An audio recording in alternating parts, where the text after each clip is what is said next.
Hi, it's Ken Harbaugh. Today, as a bonus episode, we'll be airing an episode of the French History Podcast, which details the Oradour-sur-Glane massacre of World War II, which I think you'll find incredibly interesting. The French History Podcast tells the story of France from 3 million years ago to present. The main series is a narrative a la Mike Duncan's The History of Rome that has gone from woolly mammoths to the First Crusade. Interspersed are guest episodes by world-renowned scholars discussing their latest research. Whether you're looking for one-offs on obscure topics you've never heard of or a long-form narrative podcast, the French History Podcast does both. Here's their episode titled Silent Village with Robert Pike. Today's special episode is an interview with Robert Pike, wherein we discuss his new book, Silent Village, Life and Death in Occupied France, which is about Oradour-sur-Glane, which experienced a Nazi massacre in 1944. Robert Pike is currently a PhD student at Cardiff University. He graduated from the University of Exeter, where he studied history and French in 1998. His doctoral research is entitled An Interdisciplinary Approach to Rural Resistance in Nazi-Occupied France. He is also the author of 2 books about occupied France.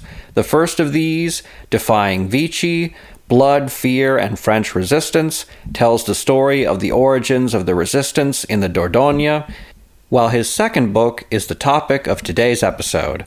Please enjoy.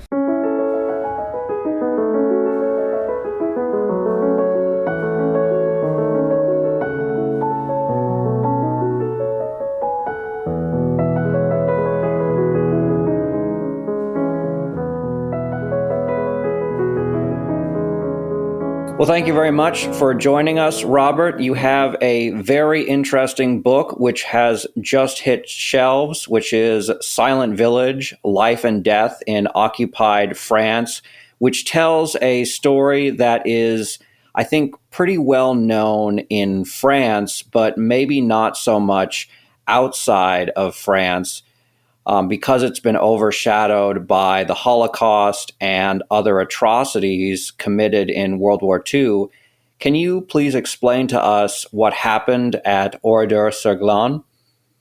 Yeah, thanks, Gary. Yeah, so it's interesting you say that it's probably not that well known. I think in, like you say, in France, it is very, very well known, and I think it's one of those places that's almost a bit of a rite of passage when you go to France. A lot of people, a lot of English and American, German people go there sort of on their way south on holiday. But what happened was that just after D-Day, so D-Day was the 6th of June, 1944, and this was the 10th of June, 1944, which was a Saturday morning, and in France, in those days, all the kids were at school, and it's a pretty much a normal working day. But the SS Panzer Division Das Reich, or an element of it, was sent into this village, Oradour.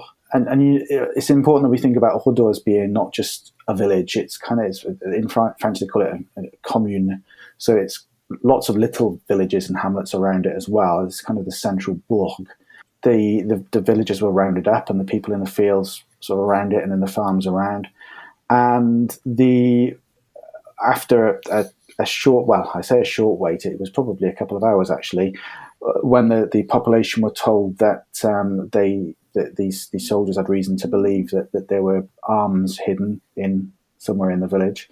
Then the men and the women were divided up. The women and the children were taken to the church where they were locked in, and the men into these 6 areas. There were barns and hangars and warehouses and things, and that's when the place was or the people were massacred. So we think within about half an hour of each other that first of all the men were shot, and then afterwards lots of combustible materials were put on top of them, and they were set on fire. And then in the church, a box was brought into the church, and again the doors were closed, but this box was lit, and out of it came this acrid smoke, and kind of asphyxiated a lot of the people. There was panic, and then the Germans sort of came into the church. I say the Germans. I've got to be careful saying the Germans actually, because I'll come back to that in a bit. But it wasn't just German soldiers there. It was, SS soldiers came in and fired at the remaining people, and then again the church was set on fire. So it was a complete massacre of this town's population. And from that church, one woman managed to escape through a window, and through from one of the barns, I think it was 6 men escaped miraculously. One of whom is still alive as we speak now. But well, I suppose we'll come back to why it happened. But it was what the French tend to call now a sort of crime gratuit. So it was a little bit unexplained as to why it happened, other than it was a show of force, really, to the population that they had to not support the resistance that was happening in that part of France at that moment, particularly with D-Day having recently happened. So in a nutshell, that's kind of what happened, and I suppose we'll go into a little bit more depth a little bit later, I suppose. Yeah. Absolutely.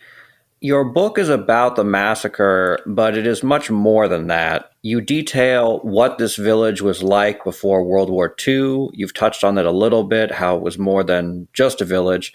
You even go back and make some forays into its medieval past. Can you tell us, in as much detail as you like, what this commune, this village was like? Yeah, I mean, it was, this is a village that had been there for 1,000 years. And, actually, it's not even the first kind of massacre that had taken place there. There had been, during the wars of religion, there'd been something which I don't have a lot of detail about, but there had been a kind of a battle there, and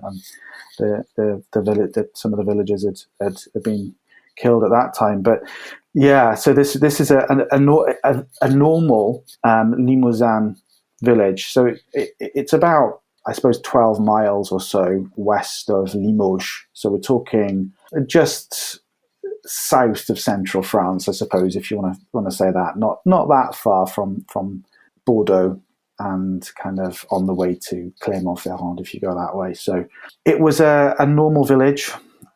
It's a very, even though the city of Limoges is quite nearby, in fact, there was a tram that went between the two places. Even though it was very close to that, you were into the countryside, and it was a very sort of rural environment, a very agricultural place. I wouldn't say it was a particularly poor village for that part of France, and the reason is because of that tram. It had good links to a city. So there were 5 tram lines that came out from Limoges. And so what that meant was villagers could go into the city to work, almost, I suppose, like a commuter town these days. The farmers could go in and sell their wares in the city, in the marketplaces, and people then from the city could come out to this village, and they did on the weekends. It was a pleasant place to go, and there were some nice hotels and restaurants and cafes and bars and things there. So it was quite well known for being a nice place to go on the weekends, and people used to take the tram and travel out and go fishing in the Glane. They used to go swimming in the Glane. It had a good sort of mix of shops. Most of all the services for that particular community were all based in the central bourg of Oradour, and some reasonably big places nearby, Saint-Junien just down the road as well. It had everything you probably would need. Really, you wouldn't need to go very far out of Oradour. It had bakers, and it had patisserie, it had several butchers, it had a post office and a tramway station, and even banks and places where you could buy agricultural materials, places where you could buy fuel, and several garages. So it really was it wasn't a very, very poor place, but at the same time, we were just at that point where farmers would, living around the village, a lot of them were tenant farmers. So they they kind of would change farm every year or couple of years, and it was about kind of just making enough to get by those farmers that lived just outside the village. And really, within Oradour itself, there were some buildings that were a little bit more sort of bourgeois.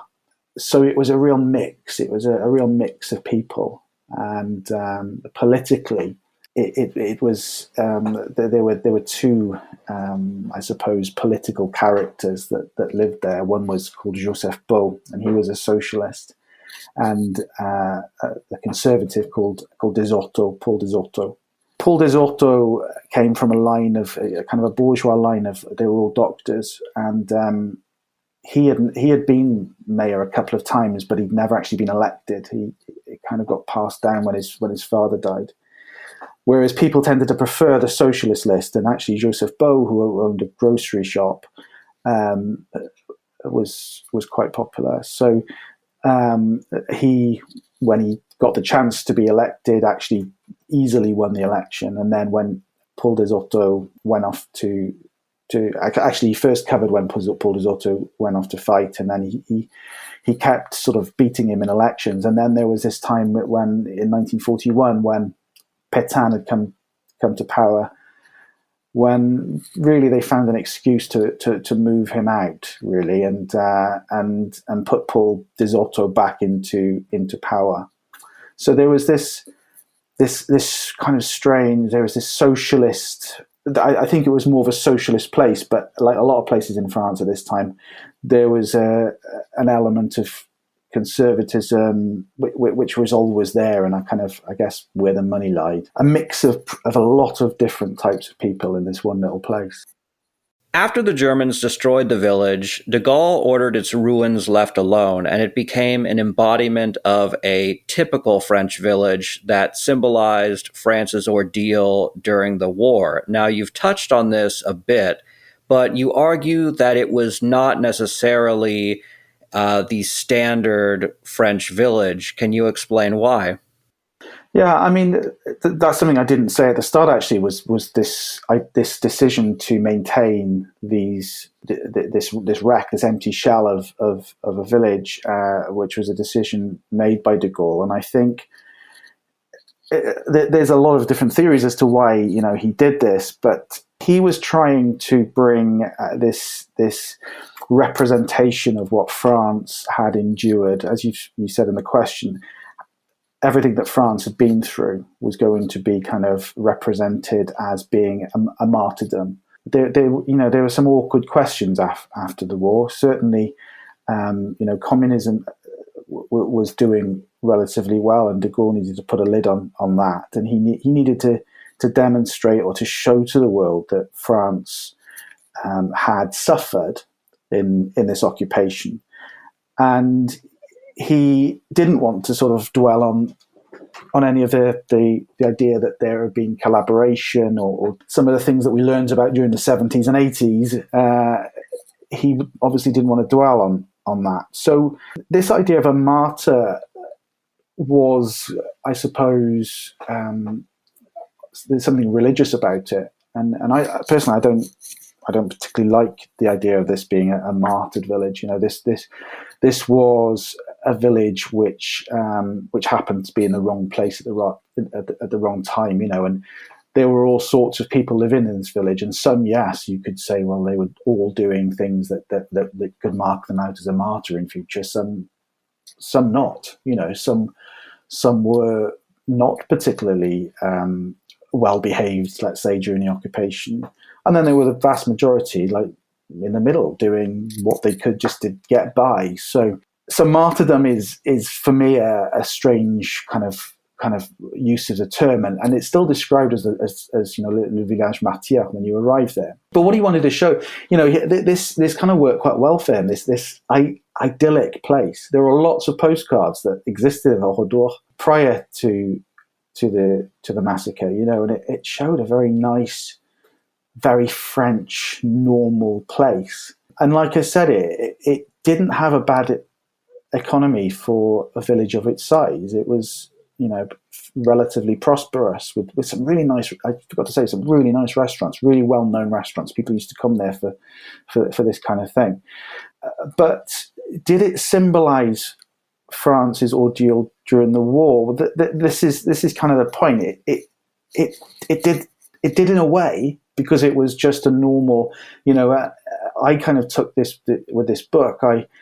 Halfway through it, it takes almost half the book to actually get to the massacre, because I'm really looking at this kind of cross section of society and looking at what was there.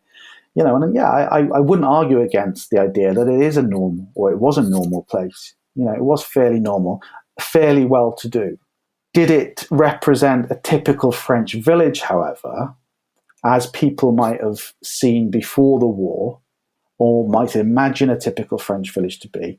No, because during the occupation period, a heck of a lot had changed in Oradour.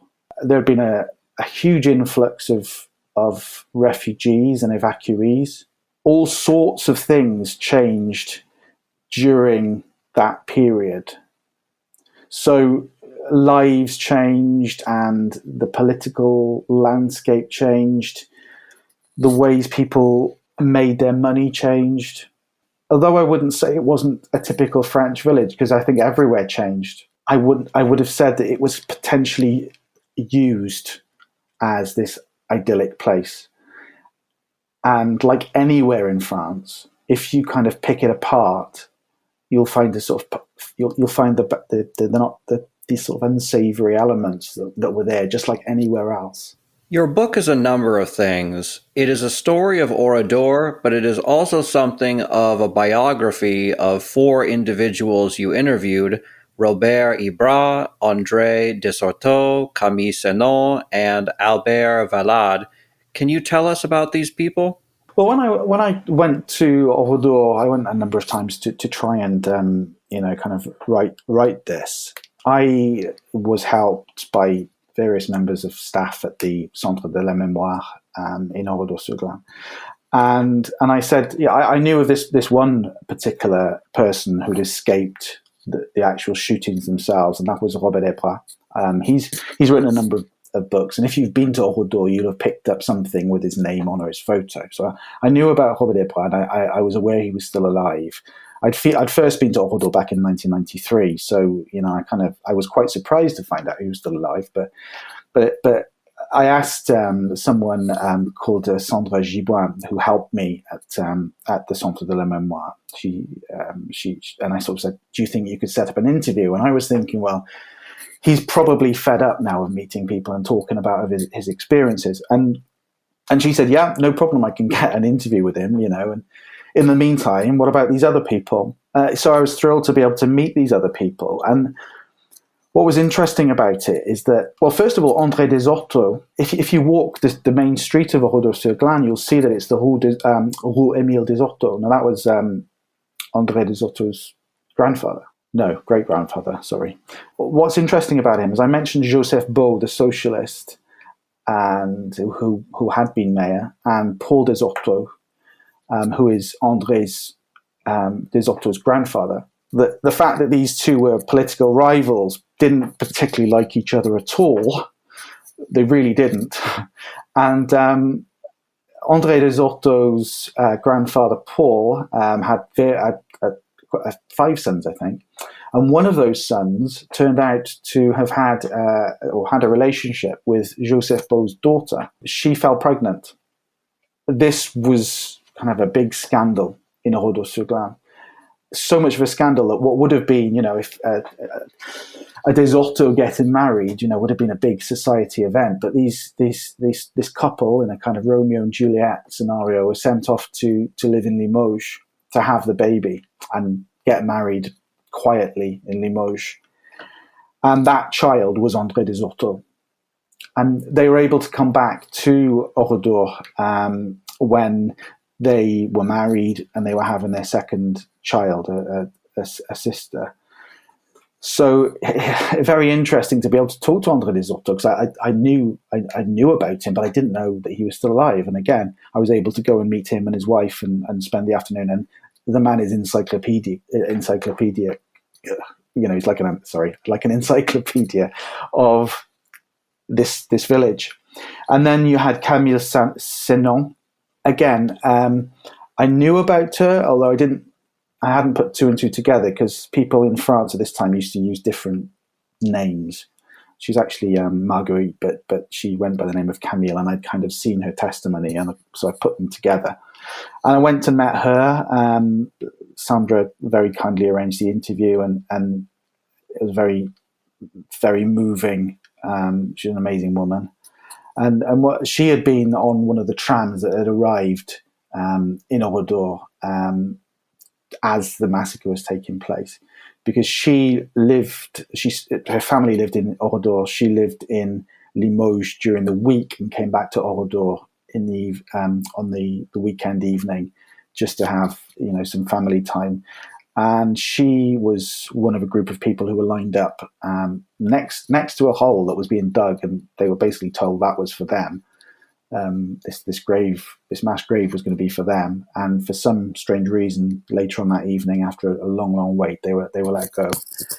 So she had an interesting perspective on life, kind of between Limoges and Oradour. And then we had Albert Valade, who unfortunately died. I think it was December 2019. He died, but his again slightly different viewpoint was he was the son of a tenant farmer in one of these little hamlets around Oradour, and he had this again amazing knowledge about all the different people in these villages. And he on that day had been just outside the village when he had been with his cows, tending the cows in the field, and a piece of paper but there were bits and ash falling at his feet, and one of these pieces of paper was from one of the catechism books that they used at the church, and he knew, he could see that this was true. The church was burning.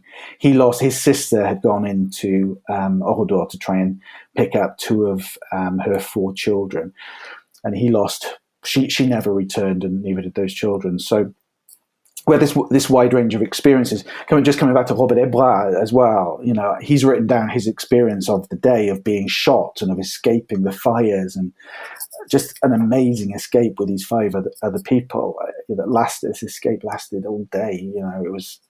He was in a terrible state when he finally got away. But again, he lost sisters, his mother, and but I'd heard his story a lot. And so what was interesting was sitting down with him and talking to him about life before. And again, he was someone who he was working in Limoges and kind of coming back to Oradour just on the weekends, and he shouldn't have been there that day. He was one of the very few who was quite laid back about the Germans arriving because he had lots of experience with them.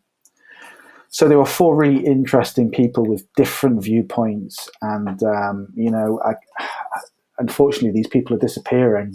We've lost Albert Valade already, and it's great to sort of get their view of things down while we still can, really. Let's start with the war. France falls, and Oradour is part of Vichy under Marshal Pétain. How did the war change life? It changed a lot. This is perhaps where people can get this misconception when they go into Oradour and they see that, they learn about the places and what was there, that there was restaurants and hotels and things like that. I mean, firstly, even those hotels before the war, they weren't necessarily full of holidaymakers like they would be now. They were called hôtels de voyageurs, so they were basically full of tradesmen trying to sell things like sewing machines and things. But putting all that to one side, what you had in France at this moment, and we kind of have to track back just before the war, is you had these waves of newcomers to the region. This is something I'm researching at the moment, actually, and just before a war broke out, the government had put into place that there was going to be this evacuation of Alsace-Lorraine, or certain parts of Alsace-Lorraine, particularly around Strasbourg. And so you had a lot of people coming south, and through this amazing, I have to say, the administration of it was amazing, considering you had no computers and things like that. A lot of people came south, and Oradour and all the villages around were sort of allocated a village or a couple of villages to have people living, and they whether there was any free accommodation in hotel rooms, or the ballrooms of the hotels were filled up with sort of mattresses, and people's homes, people had to just have people in their homes living. And so these people came to Oradour, and so you had that, first of all. Now a lot of those people then could go back when, after France fell, they could go back to their original homes, and a lot did. But the people that were left behind primarily were Jewish people, and this part of France just hadn't really come across very many Jewish people, but certain families stayed behind because of that. But then you had a second wave, because France had fallen. During that period, you had a lot of people coming from all over, Roubaix, Paris, all sorts of, kind of Avignon and places like this, where people were coming. You had a family coming over from Bayonne a little bit later, and looking for somewhere away from the war, because geographically, Oradour is a long way from where the fighting was going on. So people had ended up there, and again, a lot of people went back. Some people stayed. A few people stayed, a minority. And then, trucking back even further, even before the outbreak of the war, 1936 to 38, you'd had quite a lot of Spanish people come in there. Spanish people who had come over from just sort of fleeing Franco's kind of march northwards. And so again, it's another different story, really. But a lot of Spanish had been interned, and then there were these sort of camps. They called them GTE, Groupement de Travail Étranger, and these were camps which Spanish people would put into, and their families sort of followed them, and then it was kind of like forced labour. Sometimes Jews were put into them a bit later as well. And there was one of these actually in Oradour, just literally half a kilometre outside. So you'd had these people coming as well. And you also had then, you had people, a second wave of Alsace-Lorraine from the Moselle region. And these were people, when that area was annexed, well, not exactly annexed, but it was kind of occupied by the Nazis. Anyone, the Francophone elements of those areas were sent away, they were expelled. And again, they were given a place to go to. They were told, head south and go to this place. And we had another wave of people arriving from two villages, this time in the Moselle. And this time, these people, were given no clue that they'd ever be able to go back. And so these were there sort of permanently. And we ended up then having a school built for these refugees. So as well as men going off to fight, we had some people in prisoner of war camps. So you had a kind of a change of the population. Then you had restrictions coming in as the war kind of progressed, or the occupation, I should say, progressed, and the war elsewhere went on, and Germany continued to fight. The arrangement between Pétain and Hitler was that this was going to be a kind of collaboration in terms of like a partnership. But as it turned out, Hitler had no plans of that type. France was going to be a store cupboard, for the Reich. So life just got harder. Food got harder to come by. You had things like rationing, problems with. So, for example, a lot of, as well as the arable farming, there's a lot of sort of meat produced, cow meat in this part of France. A lot of those sort of beasts were being sent off to Germany, so it was really hitting the economy. Plus, all these restaurants and cafes and places like that, the restaurants had to close because they couldn't run, and also the hotels were full of refugees. All they could do was just kind of keep ticking along. Pétain announced when the war ended, and collaboration, this period of collaboration started, that dancing was no longer allowed. People had to sort of mourn France's defeat. So things really changed quite rapidly, and strangely enough, in Oradour, the food thing wasn't such an issue as it was in the cities. In the cities, in the big shops, things disappeared from the shelves, whereas in these villages, you had farmers nearby, And actually, those farmers around the outside of these villages actually started to thrive because they could just produce a little bit more of what they'd been producing before. And you had clandestine kind of butchering of meat, and you had food available in these villages that perhaps you couldn't get elsewhere.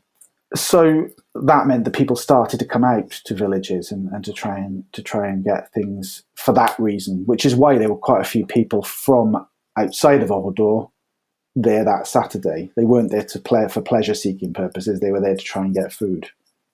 On the 11th of November, 1942, Germany occupied Vichy France and squeezed the country to support its war against the USSR. How did this second phase change Oradour? Do you know what? I don't think it did change Oradour very much at all. I don't think it really affected Oradour. Strangely, you talk to any of the survivors, and the only time that anyone had seen a German soldier in Oradour prior to the massacre was that night, the 11th of November 1942, when one of the main roads ran fairly close to Oradour, and apparently some soldiers passed through. Other than that, no one saw any soldier in Oradour during the occupation period. No soldier, no Gestapo, no milice. People just didn't see them. They didn't come to these places. People like Robert Hébras and Camille Senon had experience of seeing people in Limoges, some of the bigger towns where the German kind of, I suppose, Limoges being a very big place, actually, there were a lot of Germans in Limoges, and there were some kind of satellite posts elsewhere in the Dordogne, in the Dordogne and Limousin and Haute-Vienne, places like that. But a place like this, like Oradour-sur-Glane, no one saw any soldiers. What did change, though, after that period, was that Germany realized they needed more men, more manpower, because, you know, they had this second front they'd opened up, and they needed, obviously they invaded the USSR, and then they started to realize that they needed a lot more kind of military manpower. So their manpower was going to the military, and then they realized they needed manpower for their factories and things. So there was this negotiation between the Vichy government, Laval in particular, and of trying to get Frenchmen to go, and women actually, but primarily Frenchmen of a certain age to go and work in Germany. And it started off as something called Le Relève, which was a kind of a swap where you get one prisoner of war back for 3 volunteers who went off and worked in Germany. And it just didn't work, you know. It didn't work because people didn't want to go, but also because the people that they were sending back were generally people who were ill, and they were not going to be very good for the French economy anyway. So a new thing was negotiated, which was called STO, which is Service de Travail Obligatoire, and this was kind of a tranche of the young men of France, of what was the occupied zone from prior to that, and this was February 1943. So a year after Le Relève had been launched, and this now was no longer. This was no longer kind of a volunteer thing. This was obligatory. So at this point, young men started to hide, and we know that in Oradour-sur-Glane on the day of the massacre, there were a number of men hiding out. They survived, apart from one of them. So you had that happening, and what this also did was we'd had the formation of this resistance happening. Now the resistance started off as kind of a political thing. It wasn't really the only armed resistance groups were based around former kind of soldiers that had been decommissioned out in forests and things like that. But suddenly you had a lot of men who were hiding out and needed something to do or wanted to respond in some way. So you had these what became known as Maquis groups, the sort of the guerrilla fighters, the guerrilla resistance. and you had communist Maquis, FTP, and then you also had these Gaullist Maquis. And at this point, you were getting more men going to the Maquis than the Maquis could kind of handle or feed or arm. So that, I think, affected France, this part of France, more than the occupation did. Because, like I say, you wouldn't see a German soldier unless you went into a large town or a city. And they were being well behaved at that point. There was things were getting requisitioned, vehicles were getting requisitioned, fuel was running out, people were having to use bicycles, and even then, bicycle tires started to run out. So things were changing, but it was all stuff which, didn't have a huge impact on people's lives. What did impact on people's lives was when, your older brother or your son was suddenly called up and expected to go and work in Germany. On the 10th of June, 1944, the SS Division Das Reich arrived at Oradour-sur-Glane. What happened that day?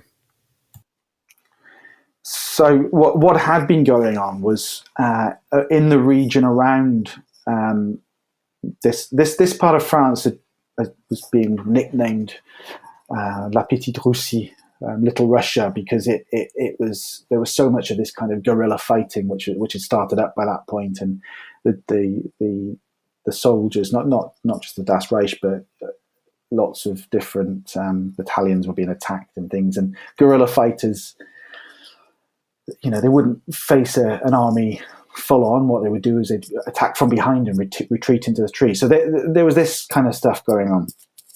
You also had at this point, because you'd had D-Day, certain towns and smaller towns you had Maquis groups, particularly the communist groups, because the communists just wanted to get on with fighting, whereas the Gaullist groups were being told, they were more organized, they were being told to wait until you're told to act. But in some of the towns in this part of the world, Guéret, Toul, you had examples of communist groups going in and trying to, and very briefly liberating these smaller places, because what had been left behind there were just sort of centuries of Wehrmacht, older, not such elite troops. So they were easily overcome. But then in the south, around the Montauban region, you had this beast waiting. It was the SS Das Reich division, and this enormous division had been fighting in Eastern Europe, and where it carried out all sorts of atrocities. Now, it had also suffered a lot of losses, and it was waiting in this southern part of France to know what to do next. A lot of new recruits had been trained up in the Bordeaux area, and they were kind of joining. And a lot of these recruits, it has to be said, not only were they very young, but a lot of them weren't coming from Germany, they were coming from France. So a lot of them were forced conscripts from Alsace-Lorraine, from France. So this division was being brought together to be of a comparable strength to what it had been before. Machinery, transport was being fixed. And then it was given orders. Now, a misconception is that the Das Reich was told quickly, we've had D-Day, get to Normandy as quickly as you possibly can.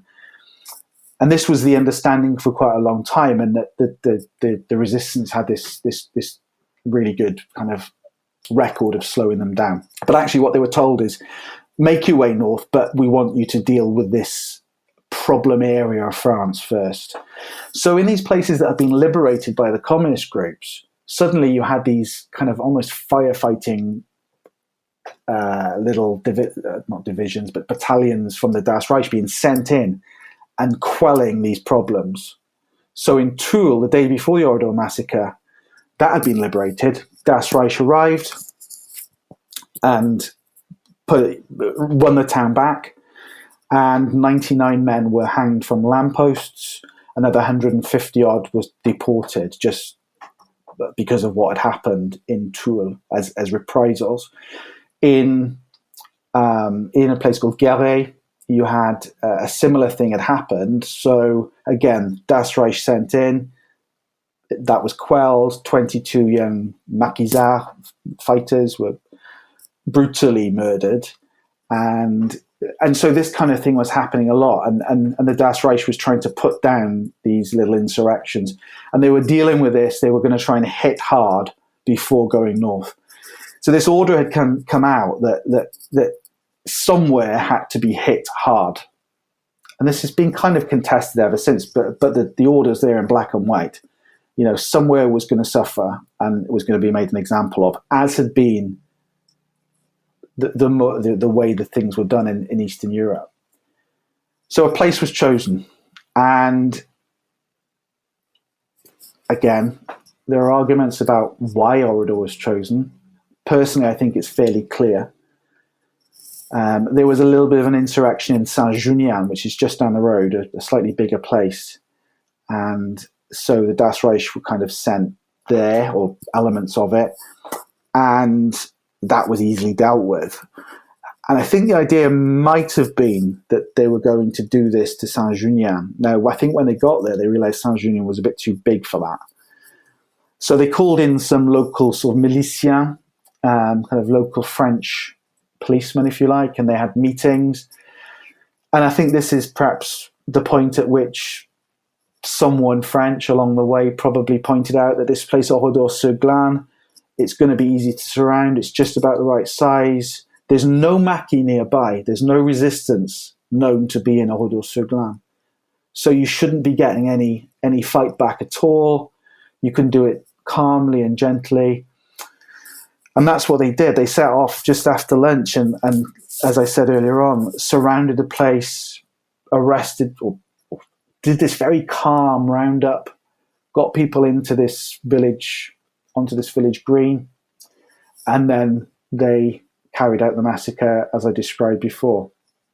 And then the place was set alight. Anyone who came and tried to sort of collect their children or whatever, they were killed on the spot. Some cyclists who were passing through, they were killed too. It kind of, I think it was probably, I think what the German High Command did was they made sure that the person on the ground commanding the operation was a bit of a nutcase, in terms of he just seemed to like this kind of operation, and fortunately he got killed in Normandy a few weeks later, and so they had their perfect scapegoat. They started blaming him for what had happened in Oradour. He went above and beyond his orders, but there's no real evidence of that. But what people don't tend to know as well is that it didn't kind of end on that one day. Sentries were left there so that people couldn't get back.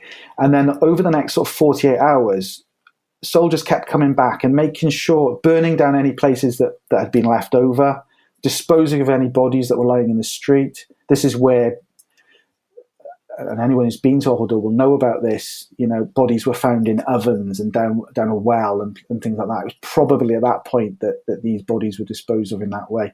And this is the really heartbreaking thing. The point of the destruction of Oradour, as far as I can see, was to actually erase not just the buildings of this place, but this whole community. So they wanted to make They wanted to make sure that none of these remains were identifiable. So they actually made these, again, the fires, these horrible fires. They then transferred these bodies into mass graves, and they did that before they let any villagers into the village to try and reclaim their loved ones. So it wasn't something that lasted for 12, 24 hours. It lasted for several days before anyone could start making sense of this. And more people arrived than we know that 6 got out of the barn. 1 woman got out of the church. She was a grandmother. It's a miraculous escape. There were others that had been hiding out, people who knew that they were kind of perhaps under surveillance by Vichy for being communist or for being Jewish or whatever. And some people had fled. So we had probably had about 20 or 30 other survivors, but generally everyone who was rounded up pretty much was killed. So 643 people from Alsace-Lorraine, French, Spanish, Italian. We had all sorts of people there on that day. And there was no checking of identity documents. There was no, oh, well, if you're a collaborator, you're going to be okay. The Desotto mayor, who was a Pétainiste, there was no distinction made. They all suffered the same fate. And the idea was that there would be no witnesses. Afterwards, there were a number of important trials and inquiries of Germans and French collaborators. Who was held accountable for the massacre? This is something which goes into quite a long story, but essentially no one was made accountable for Oradour. What the Germans tried to say was that this person, Adolf Dickmann, who had been in charge on the ground on the day, was the person that had kind of gone above what he'd been told to do. So he was made into a bit of a scapegoat, and the Das Reich closed ranks. They're very much kind of, this is our story, we'll pretty much stick to it. They hadn't quite got their story right at that point, because some of the soldiers on the day had said that they thought, this was because a major had been kidnapped nearby, and that bit was true, but it was a major, but that happened a long way away from all, actually, and that didn't really contribute to what happened on the day.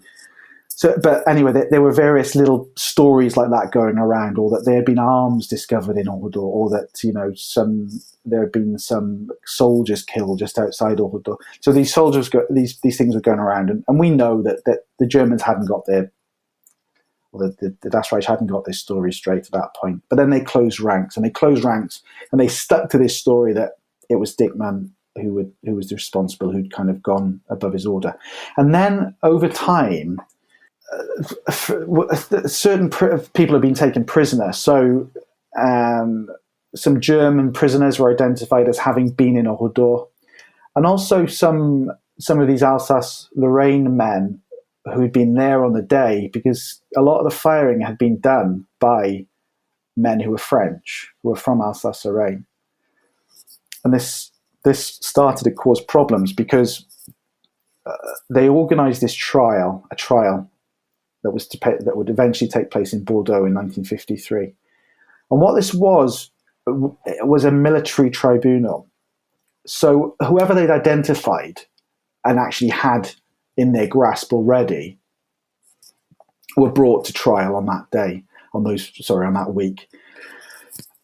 And unfortunately, we kind of, the investigators did identify who was further up the chain of command, but they were out of reach. They had gone back to Germany, and we know that, for example, the general commander of the Das Reich, General Lammerding, became a wealthy industrialist in I can't remember which I think it was Düsseldorf perhaps, but one of the German cities, and lived quite a long life afterwards, and as was the case with the other commanders, the people high up. So the people who were tried in Bordeaux were actually they were the foot soldiers. And this is kind of the tragic thing about that trial. Now, during the trial, there were all sorts of legality and sort of legal arguments going on as to how this was going to go forward, because people in Alsace-Lorraine were really unhappy about this trial taking place, because they were saying, well, these people who were being tried, these boys, as they were 17 or 18-year-old boys when Oradour happened. Regardless of the fact that they fired, they were there because they were forced to be there. They fired because if they didn't fire, they would have been shot themselves, or they had to join the SS because otherwise their families would be deported. And this group of people, this group of men, or across the board, people who had been forced into the SS were called malgré nous, which kind of translates as despite us. And it kind of what this did was it created a real tension between Alsace-Lorraine and the people of the Limousin. So during this trial, these men that had been brought, there were they were all sentenced. Only one man from Alsace-Lorraine joined of his own accord, and he was proved of having killed people, and he was given a longer sentence. Some of the Germans had slightly longer sentences, and they were all sentenced. In fact, so some of them were sentenced, including this one from Alsace-Lorraine, were sentenced to death, actually. And then most of them had kind of long prison sentences. But then there was such an uproar in Alsace-Lorraine over the course of several days, really. It only took days, that the Parliament, the Assemblée Nationale, voted to kind of commute the sentences, and anyone who'd be sentenced to death, it was a reduced life imprisonment, or a lot of these men then had their sentences turned over because they'd already been held for long enough that they didn't need to serve any more time. And this created a huge. So Alsace-Lorraine had been incredibly angry, and now the people of the Limousin were very angry, because these were the only people to whom they were, that were having justice served upon them, but this was being taken away from them. Whereas, and we knew that the people who really commanded this were being protected in Germany, because France had made this policy. You could not. Well, in fact, it was Germany really, but it was an accord. This kind of in the interest of entente, you weren't going to be sending these people for war crime offences. So even though General Lamading was sentenced to death, it was in absentia. He was in Germany, and he was never going to be sent to France for trial.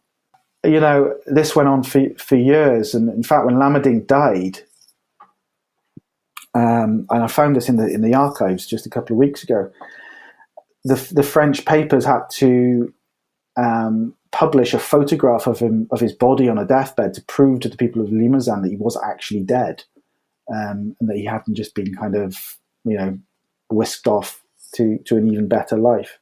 So there was a real feeling, and there remains a real feeling, that really no one really was made to suffer for what happened on this day. And it came under the umbrella of, the Germans kind of almost, the rules of war was that reprisals were allowed. So what happened in Toul the night before, when the 99 men were hanged from lampposts, was legal in the rules of war. Oradour, as long as it was a reprisal, was, I suppose, although it was over the top, the Germans wanted to keep this narrative that it had been a legal act of war. And so they had to stick to their story. And we know that it wasn't. It was a war crime, as this division had conducted elsewhere in Europe. So a very unsatisfactory element. And even now, you speak to Robert Desbois, and he's still sad that no one has been made to pay. There was one other trial in 1983 in Berlin, a guy called Heinz Barth, who'd been a little bit further up the command. And he had been living in West Berlin. No, he'd been living in East Berlin, sorry. And he'd been kind of protected in the interest of Entente. And they tried him, and he was given a long sentence. But again, he got out after about 10 years and died in his bed, which made people in this part of France incredibly angry. One thing you touch on is how Oradour is not fixed in history, but is consistently rediscovered. What does Oradour mean today? Someone who's been dealing with this a lot is someone called Hannah Diamond, who was responsible for the recent displays in the Musée Jean Moulin in Paris. She was talking to me about this the other day. The idea of the museum is kind of changing, and Oradour kind of changes in that way. The kind of the scrapbook type museum has become something where a narrative needs to be told, because the people who were there at the time and could stand in that museum and could talk you through what life was like are not there anymore. And suddenly people have to be able to find their way through the story. Now, a similar thing has happened in Oradour. When you used to go there, even when I went there as a teenager in the early 90s, you still had guides that were taking people around, and the fact that they linked their own story to these surroundings, they could talk about what was there in front of people. There was a sort of materiality to it. There was a you could almost touch the story. And I think now that those last people have gone, and Robert Hébras, up until last year, was still taking people around, groups of children. And I think groups of children who got that experience had a very different experience to groups of children who were just shown around or just looked around and tried to follow the signs and the guidebooks. So I think now we've got this same thing. In 1999, an exhibition centre was opened in Oradour, which tries to tell the story leading up to the massacre and what then happened on the day. So whereas if you'd visited in the 1960s or 70s, you would still have seen the sewing machines and the rubble, if you like. Now the place, I always think, and people have argued with me on this, but I think it sort of looks more like a sort of medieval. If you've been to a castle in Wales, you'll see the same thing. Kind of recognizable buildings, but with a lot of grass over, having overgrown it. So I think it's losing that sense of materiality, and you have to go into like a little crypt by the cemetery to see what I think are the really interesting things, which are the little watches that stopped, and the toys that were gathered, and the as I said, the sewing machines and the money and the wallets. You could easily miss that. So I think in terms of the visitor to the site, and I know that now Oradour, the Centre de la Mémoire, is reorganising its visit to try and bring some of that materiality back in to show what life was like, so that it doesn't look too much like a medieval kind of site. It's still very shocking, don't get me wrong, because it's very recognisable what things are.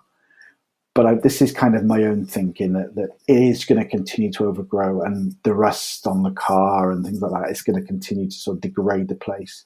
It can't last forever as it is. In terms of its place in the historiography, if you like, I think that's slightly different again. And I think it lived this life as the village martyr that de Gaulle wanted. It represented that place. It represented the rest of France as being the one place that had suffered under this Nazi oppression and had given its own life. But I think now that the resistance, the occupation period has been reassessed, I think it's time to sort of give these people their kind of names back, rather than having this collective martyrdom. I think it's an opportunity to sort of say, well, these people lost their lives that day. Let's know a bit more about who they are. And the Centre de la Mémoire have started doing that by having a kind of gallery of photographs. It's kind of what I wanted to do with this book, was to try and reconstitute what this village was. I take you through the massacre as well, but I kind of feel like the massacre, that event means a lot more when you understand who these people were and what they were doing and why they were doing it. And I think really it needs to move on from being a place of pilgrimage, if you like, for this martyrdom, to a place of learning. Yes, we can learn about the war, and we can learn about the occupation, and we can learn about what happened there on that day, and that mustn't be forgotten, don't get me wrong. But I think we also can use it as a place, I like to think of it as, a place frozen in time, a bit like Pompeii. How much have we learned about Roman times by looking at Pompeii? And as we've lost this, as we're losing these last few people who are able to talk about what life was like at that moment in time, then I think Oradour can serve that purpose too. And we can see, you know, for example, there's buildings there, you know. Do we know what a puisatier, you know, someone who used to dig wells, you know, where you've got the sabotier, which is the person who used to make the clogs. You know, there's a lot we can learn about just what life was like. The charron, the wheelwright who used to make the wheels for the wagons. And then you've also got the fact that it can teach us a lot about Vichy France, because we can know that this family were this sort of family. This was a Jewish family. This was a family from the Moselle. This is links to the evacuation. This is a family who came from Roubaix, and they came during another time. This girl had been sent from Paris to be safe during the war. So by giving them their names back, we can kind of understand what was going on in this place as well, and it can teach us a lot more. Because it was a fairly typical place, but it can teach us a lot more about what life in Vichy France was really like. Does that answer your question? I think it does. Thank you very much for being on the show. The book is Silent Village, Life and Death in Occupied France. This has been enlightening. Thank you.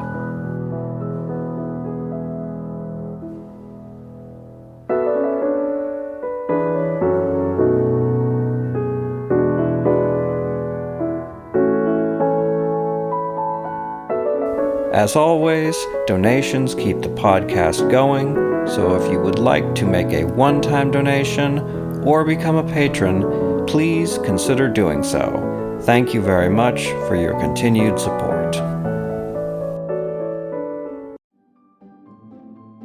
Greetings from Evergreen Podcasts. We're rolling out a listener survey, and we want to hear from you. The information in the survey will help us gather statistics and in turn make our shows more appealing to advertisers. I know most people don't like ads, but this is one of the only ways our shows make money and help keep their lights on. We promise it will only take a few minutes, but the impact on our podcasts will be tremendous. As a token of our appreciation, we'll randomly select one lucky participant each month to win an exclusive merchandise package from Evergreen Podcasts. Head to evergreenpodcast.com/listenersurvey to help a show and possibly get some free stuff for doing so. We can't thank you enough for the support. Now back to the show.